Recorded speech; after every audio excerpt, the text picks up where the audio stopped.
Adam asked me to just kind of give a quick overview of the beginnings. I actually wasn't there at the beginning, so I can sort of tell it through the lens that I saw it early on and from people who saw it, who were there at the beginning. I did see some of what happened pretty close to the beginning, so I ended up being sort of close to the company before I joined the company. But I think there's some real learnings in kind of how Facebook started and what the early days were like. And I'll talk a little bit, too, after that to kind of my early experience at Facebook when I did join and why I decided to join and kind of what happened with that. So going all the way back to the beginning, probably a lot of people in the room know the story here already. It has a lot of the aspects of the kind of foundation myths that these internet startups tend to get. But what you read is actually pretty much the truth, which is kind of interesting. Which is, like a lot of the things that became meaningful on the web, on the consumer web in particular, Facebook was started as a project more than as a company. In the early days, I don't know if anybody was a user very early, you might even remember, if you went to sort of the About page of the site, it used to say about the project. It wasn't even thought about as a company originally. And I think there's something really important to that. If you look at the companies that have had a really large impact on the consumer web, Google, Yahoo, eBay, Craigslist, Wikipedia, more or less kind of the majority of the top 10 names that you would think of as the things that had a large impact on the web, that's been true pretty broadly. Now, there's more truth to it in some cases than others. There's some foundation myth stuff that comes in there. But there is really, I think, a very clear correlation between things that became really big on the consumer internet that started out as projects rather than as companies. And if that correlation exists, I think there's an interesting question, which is why? Why is that the case, and why does that correlation exist? I think what it has to do with is actually has a little bit to do with luck and with kind of product market fit. It's very hard to make something really big unless it's really transformative.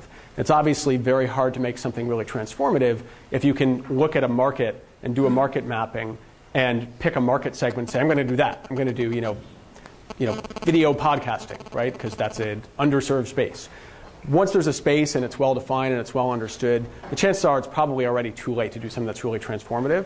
So the things that tend to be really huge tend to come more from sort of the gut or kind of the personal passion or beliefs of a founder who has a vision for something that the world needs. Now, lots of people have visions for things the world need, and they turn out to be wrong.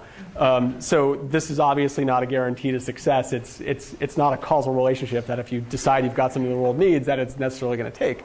But I think where the real magic tends to happen is whether through luck or through brilliance or some combination of those two things, you manage to get to a situation where a founder has a vision for something the world needs, and the world looks at it and says, yeah, we agree. This is something that's really special. I think in a lot of ways that was sort of what happened with Google, what happened with Yahoo, what happened with Wikipedia, what happened with Craigslist, what happened with eBay, and what happened with Facebook. And that was kind of very clear early on as I started to get to know the company, that what was going on here was something that was coming from someplace that was really deep inside the person who had started it, which I think is a really important thing for the kind of startups that can really fundamentally change the world in a better way. So you probably know the early story. Mark was a sophomore at Harvard. He created this site. I think it's worth spending a minute on Mark because he's a good archetype in a lot of ways for what makes for a really great founder. There are founders, I think it's very important that founders in a technical domain have some specific set of attributes, and ideally if you can get more of these together in the same time, it really is really synergistic in the results that you can get out of it. So the things that tend to matter for consumer internet are it's good if the person's technical, it's good if the person is a product person, so it has a product sensibility, a user sensibility. It's good if the person has some design capabilities. I'm sure for other markets that I don't know anything about, there's other factors that matter, but I'd say in the internet world, those things really matter. So you could sort of summarize it by saying you want a product person, but you can kind of decompose that into, ideally, it's a technical person, product person, and a design person. If you can find all three of those in the same person, that's something that's really, really rare and really special. So finding somebody who's got the ability to not only conceive of a great product, but to build that great product and to actually design and implement that product is pretty unusual. And is another thing that I think is sort of part of what makes for a really extraordinary outcome if you can get all the right pieces to align in the right way. And that was Mark, and that is Mark. Mark is someone who's a product person who definitely had a vision for something that he wanted to see happen in the world. There were other people, of course, who were co-founders of the company who played a very important role as well. But I think had he not been a developer and a product person and a designer kind of all wrapped into one, better at some of those things than others, but at least pretty decent at all of them, who knows what would have happened. The ability to do that was also very important for the ability of Facebook to scale in a way that was really efficient right from the beginning. So this brings up an interesting topic that we'll probably talk about with Kevin a little later. But when Facebook was getting started, if you rewind a decade, and you probably all know this better than I do, the capital expenditures that were required to start these kind of companies, and even the OpEx to create these kind of companies, was very different than what it looks like today. So when Facebook was getting started, they didn't spend any money on anything. Mark and Dustin and Chris didn't spend any money on anything. They didn't spend any money on servers. They didn't spend any money buying software. They, of course, didn't spend any money on marketing, because one of the great things about the model with Facebook is that the user acquisition cost is zero and the content acquisition cost is zero, which does a lot for your margins over the long run. So if you look at what that all added up to, the first 3 months that Facebook existed as an actual functional production site, anybody have a guess to what the burn rate was over that 3-month period? Somebody? I know Kevin knows the answer, right? $1,000? Okay, it was under $500. And what mattered about that was the period in which the product sort of proved that it had a market fit, at least within the US college market. How much of that went to buy beer? Probably the vast majority of that went to buy beer. And the rest went to buy Red Bull. But the monthly cost was sort of just paying for virtual co-location, paying for bandwidth, paying for kind of virtual server space, essentially. All the software, of course, was open source. All that was free. Didn't pay anything for that. Didn't pay anything for customer acquisition. So pretty interesting in terms of what that means for the early economics for starting these kinds of companies. And again, when it was started, it wasn't, I think, Mark is someone who's done this a few times. So when Mark was in high school, he and a guy named Adam D'Angelo, who subsequently joined Facebook, who's kind of Mark's best friend from back when he was in high school, built a product together that was an early version of a collaborative filtering service for music that basically looked at what music you listen to, looked at what music other people listen to, and made you recommendations based on that. They actually got an offer from Microsoft to buy that from them when they were in high school. And they decided they didn't want to do that. They decided they want to stay in school and stay focused. But so Mark's history with that kind of started at a very early age. He built a couple of other products at Harvard as well. The one that ultimately really took off was this one. But I'm sure he always had sort of the business potential in mind from the get-go, but he didn't start Facebook as a company. He started Facebook as a dorm room project, and it only became a company later. So once it was clear that it had some traction, and this was about the time that I got to know Mark, he said, okay, this is pretty interesting. Let's go out to Silicon Valley. This was the summer of 2004, so the site launched initially in February of 2004. He said, let's go out to Silicon Valley for the summer and just kind of poke around out there and see what's happening out there, because I've heard that there's some interesting stuff going on out there. And he and Dustin, who was the other co-founder of the company, along with a couple of friends of theirs from Harvard who were effectively acting as interns, moved out to California. And not long after they got here, they decided, oh, we have to stay here. We're not going back to school. This is a totally different world than the world that we knew in Boston. And you're all familiar with what the components are that make Silicon Valley what it is. But the things that they saw, I think, in a nutshell, were basically the availability of a particular type of risk capital here that understood these things and understood the relationship that those investors needed to have to the entrepreneurs.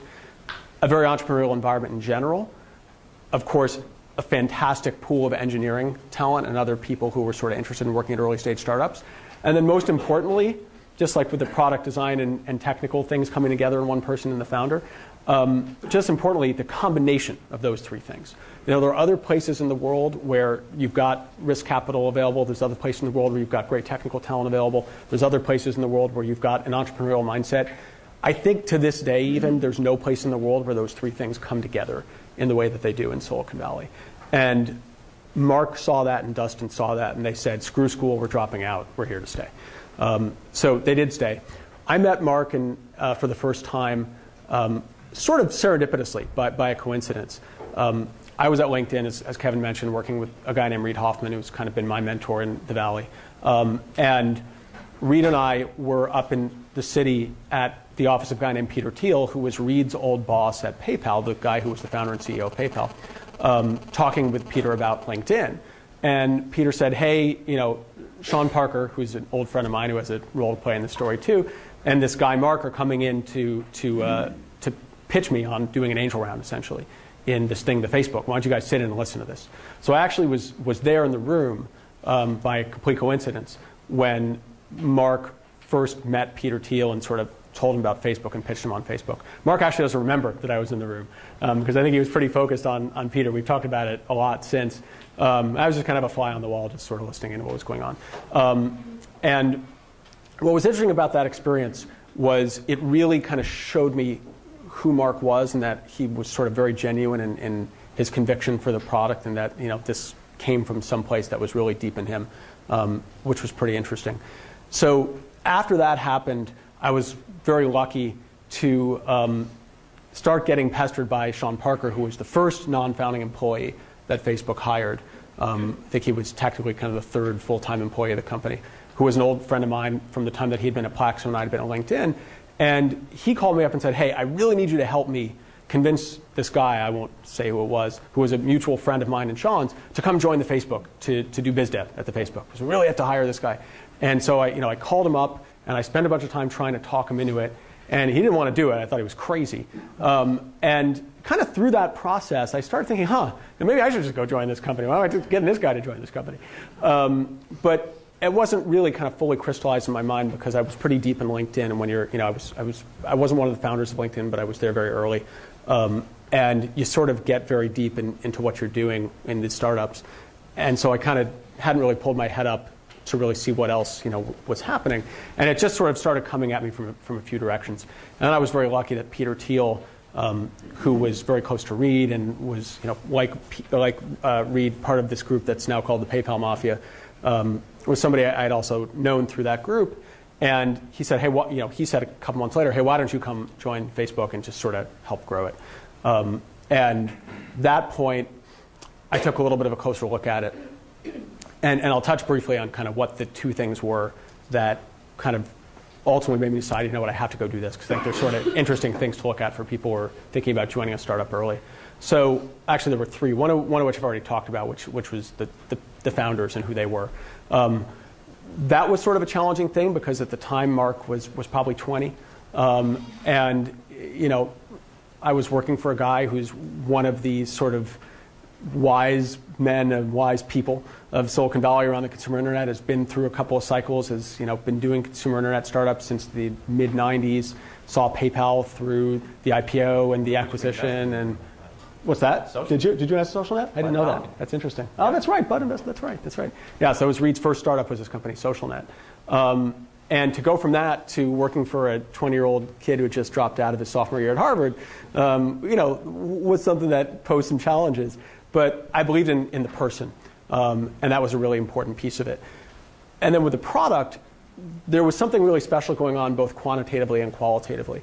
Quantitatively, the statistics were unlike anything that I'd ever seen. The specific thing that was really extraordinary was user behavior over time, kind of very broadly, usage increased rather than decreased. And the thing you tend to see with any types of these sites is basically the question you ask is, how slowly does usage decrease? And the answer to that question here was actually it increases. It doesn't even decrease. And that was just sort of a really, really unique thing. And qualitatively, I was really lucky to have a younger brother who was a college student at the time at one of the schools that was already live on Facebook. Because as you may remember, Mark started at Harvard, and then he expanded it to Yale and Stanford, and then he added a few more Ivy League schools and kind of kept expanding out from there. Your older brother's at Dartmouth, right? It was at Princeton. It was at Princeton, and you showed me his profile several times. Yeah, that's right. My brother Luke was a part of the early collateral that we used at the company for talking to VCs and talking to marketing people. As I recall, there were some illicit questionable content, which only served to reinforce that this was a fundamental part of people's lives. Right, it's authentic. That's right. Actually, I think there's a lot of truth to that. All kidding aside, and I called him up and talked to him about it and talked to some of his friends about it because I wasn't really tracking this thing because I hadn't been in college in a while. And I said to him, hey, do you use this thing, the Facebook, at your school? Because you may remember it was called the Facebook then. Old school Facebook people still call Facebook the Facebook. That's kind of how you know somebody who was thinking about it early on. And the answer that he gave me was sort of the most interesting answer I've ever gotten, and that his friends gave me. I was expecting them to say, yeah, of course, sure. But they gave me a different kind of answer. They gave me an answer which was sort of like, I can imagine them sitting in Princeton looking at each other and being like, who is this loser? Like, duh. It was like I'd asked them, like, hey, do you have sanitation at Princeton yet? It was like inconceivable to them that someone would ask the question, do you use this thing? It's like asking, if you have sanitation. And that really reinforced me, like, wow, this is really a very deep part of these people's lives. And given the way the product is constructed and the technology is constructed, this should scale at least to students, probably in the US and in other places where there's a similar pattern to the US. And we saw a very interesting phenomenon happening early on in which people were starting copycat sites of various kinds and launching them at the schools that we weren't at yet. And nobody was signing up. And we asked around, asked what was going on with that, and it became pretty clear that what was happening was people were waiting for the Facebook to get there because they had friends who had been their friends in high school and family members and other people who were college students who were already on the Facebook, and they wanted to be using the same communications platform, the same service that those other people were using. At the end of the day, I was just sort of very, very lucky to be in the right place at the right time. A lot of things had to line up for it to be something that I could go and do. It had to line up with the group of people involved, having a relationship to the group of people I was already working with. So it wasn't really, I wasn't really sort of abandoning this group of people that I worked with and wanted to work with. When I left LinkedIn, I asked Reed basically for permission to do it. And the way I put it to him was I said, tell me what you want me to do here. If you tell me that if I go and do this, it's going to damage our long-term working relationship, I'm not going to do it. But if you tell me it's not, I am going to do it. So, tell me what I should do. And he went away and thought about it, and he came back and he said, you should go do it. And, very lucky that kind of the right concentric circles were there, very lucky that he is who he is as a person, and that the group of people involved were who they were as people. Very lucky to just kind of be there when the need existed, and that they really had a need for somebody who fit my profile. And to speak very briefly to that, Kevin mentioned my title. I don't think there's any meaning to that. I'll bet there's 20 people in the room who know a lot more about product management than I do.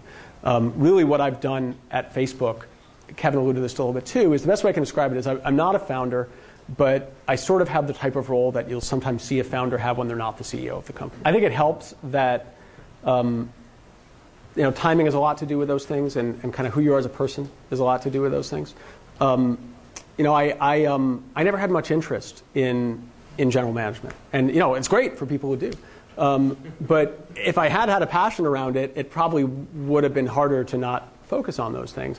And I really just sort of wanted to grow the company, and that has a lot to do with kind of what moves you as a person. So I think for me, understanding that about myself was probably the most important thing, and sort of getting comfortable with that. But I do think it's an important piece of things for sure. So anyway, bringing up to where Kevin got involved, so we can bring Kevin back into the conversation. No, we need to tell a part of the conversation. So I came on board in early 2005.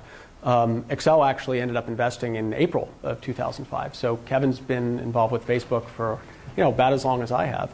I think it was actually another piece of serendipity that Accel was right there on University Avenue. I think we actually really liked that. Obviously, really liked the people. And I'll share an anecdote, which is just sort of some color from the early days of Facebook. So Kevin was being really, really aggressive in the way that a great VC does. He believed in the companies, want to get into the company, and so he was calling, he was practically knocking on doors, and I think eventually at one point he called me up, if I remember right, and said, "We're coming down. We're just coming down." I said, "All right, come on over." No, I barged right? in the middle of Yeah. He said, "Damn it, we're coming over." I said, "All right, cool, come on over." So he came over, and he wanted to bring somebody else with him. And he, I think he wanted to kind of bring a founder with him, so he brought Art Patterson, who's one of the kind of grand old guys at Accel, who's been there a long time, along with him. And our first full office on Emerson Street in Palo Alto was sort of an interesting place. There was some avant-garde graffiti art up on the wall. There were naked people. There were semi-naked people up on the walls. Yep. We were literally just in the process of moving in to the office. We'd been in a house in Menlo Park, and we were just kind of moving into the first office when they came in. So we were assembling furniture, and Kevin and Art are. So this is a second-story walk-up above where the two Chinese restaurants are on Emerson Street, if you know where that is, right off University Avenue. And so they're walking up the staircase up to the second floor, and we're assembling furniture upstairs. So I'd been assembling some piece of furniture and had caught my jeans on a nail, and my jeans were kind of ripped open all the way down my pant leg. And Dustin Moskovitz, who's the co-founder of the company, had hit his head on a piece of furniture and was bleeding a little bit from his forehead. So Kevin and Art walk up the stairs, and Kevin's first, and Art's behind. You probably couldn't see him because I could see his face. So they're walking up the stairs. Art is a incredibly great, older guy, incredibly gracious guy. He's looking around. He sees these avant-garde naked people on the wall, and he's walking up the stairs like, well, what's going on here? They go further up the stairs, like dust in the air. My jeans are ripped open halfway, and Dustin's literally bleeding from his forehead, and I'm shouting down the stairs, saying, "Hey, Kevin!" And Art's just looking up with his jaws on the floor, and he's just like, "What the hell am I doing here?" But of course, there was something meaningful going on beyond that. But that moment is definitely stuck with me. I think you have to first look at what size the company is and what stage the company is. When a company is really small, and so let's call it 5 to 10 people, certain other things tend to be there too. Probably haven't raised a lot of money, may not have either the business model or the product really figured out yet, may not have the fit between the product and the market really figured out yet. At that point in time, it is basically just all hands on deck. And I think it would be fair to say that if we had been talking to people, so I don't have an MBA. I actually barely have a college degree. The people who we would have been hiring at that point in time, I don't think we certainly wouldn't hold an MBA against somebody, but we wouldn't see it as a significant positive either at that point in time. So at that point in time, all that matters is how scrappy is somebody, how quickly can somebody figure things out, how much is somebody willing to roll up their sleeves and get stuff done. The first week that I was there, I remember we were spending half of our time, everybody, all 6 or 7 people, racking servers in the colo. And that was the job. It's like, okay, we need to spend 12 hours racking servers, right? And that's it. This is all that had to get done, because the most important thing for the company that week, that month, probably that part of that year, was we need to keep up with the demand for growth. And the thing that's most constraining that is our ability to put servers up. And for that, we actually said, hey, let's go hire some interns to help out with this before we had put a full team together. We actually eventually did that. But it really was sort of the generalist skill set to be able to do more or less whatever, was really what mattered at that point in time. As the company matures, of course, those things change. So Microsoft's a partner of ours. They are an investor in the company. We also have an ongoing partnership with them in several areas. I think there's a very kind of deep respect that exists. I can't speak for Microsoft, but certainly from our side towards Microsoft and from Mark towards Microsoft. Go back to that early anecdote, of Mark calling Kevin and say, hey, I want to talk to Bill Gates. A deep respect for the understanding of platforms that exists at Microsoft and the way they were able to use that to build services for people. Mark and Ray Ozzie and Bill Gates and the people who are sort of the technology thought leadership at Microsoft kind of all have a very, very strong relationship. And it's based on those kind of common beliefs in those aspects of technology. So there's a very important cultural affinity at the core there. Certainly with Google as well.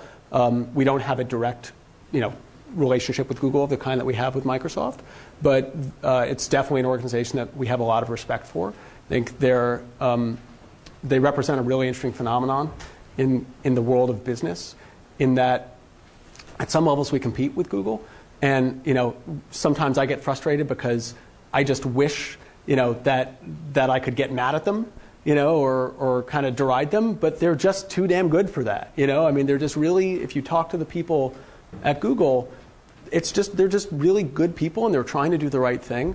And there's been an interesting shift that's happened in the market where, because the internet enables so much transparency, we think part of what's going on is everybody's incentives are actually aligned with doing the right thing and with being transparent, which is not the way that business has always operated. But I think that's a shift that actually will probably go beyond Google, hopefully, to kind of affect the world at large. But it's definitely an organization we have a lot of respect for. I think the two things that are probably most important to understand about this platform and platforms in general, one is that when you decide to take a platform strategy, I think the core shift that's happening for you is you're going from a zero-sum mindset to a non-zero-sum mindset. What I mean by that is you're going to a mindset where you're saying, it's not about me having tight control over this pie. It's about me enabling the pie to grow as large as possible, and trusting that my share of that on net is still going to be much larger than if I just sort of tried to grip everything too tightly for myself. That ends up affecting the way you make decisions, the way you prioritize things, at some level, the kind of people that you hire. So it was definitely a very important thing for us, and sort of, I wouldn't say it fundamentally reoriented the company, because as Kevin touched on earlier, I think internally it was sort of always a platform company in mindset. But it was very important for sort of how the organization evolved and the kinds of problems that the organization chooses to address. From the perspective of how we think about it with the product, Kevin touched on this earlier too, we don't see ourselves really as building a bunch of applications as much as building a system that enables people to use what we've created and sort of make their own decisions about what information is important to them, what content's important to them, what types of applications they want to use, and have our system really be an enabler for that more than anything else. So over time, I think what you'll see with the platform is if we're successful at it, it will enable more and more types of use cases, more and more types of application, more and more types of information sharing between people. To date, a lot of what's happened with the platform has been about kind of bringing the web into Facebook. And I think what we'll likely see over the next period of time will be about continuing to do that, but also about extending Facebook out into the web so that you can take this lens of the people and relationships that matter to you, the privacy settings that enables, the filters on content and information that enables, kind of the view of the world that enables, and apply it to lots of different things that you would do on the internet. And we think that's going to create a lot of value for people. At the end of the day, even if you think about it in economic terms, if you think about what drives what the unit driver is for this type of a business, it's really gated by how many users you have.